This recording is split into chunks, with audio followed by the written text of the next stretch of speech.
To revoke Bill.com API documentation, you need to follow a series of steps. First, you must understand what the Bill.com API is and its purpose.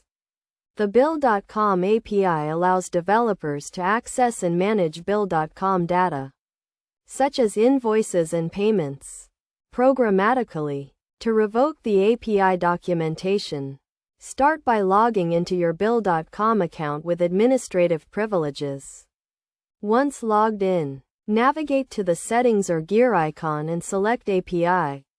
Next, locate the API keys or tokens section, where you will find the documentation you want to revoke. You can identify the documentation by its name or description. Now, click on the three dots next to the documentation and select Revoke or Delete. Confirm that you want to revoke the documentation, as this action is permanent and cannot be undone.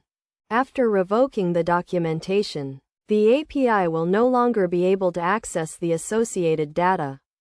It is essential to keep in mind that revoking the API documentation does not delete the data itself, but only removes access to it through the API.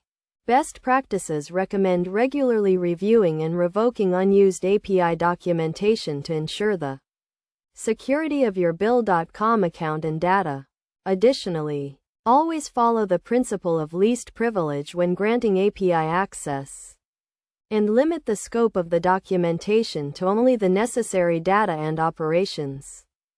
By following these steps and best practices, you can effectively revoke Bill.com API documentation and maintain the security and integrity of your account. It is crucial to understand that API documentation revocation is a critical task that requires attention to detail and careful consideration to avoid unintended consequences.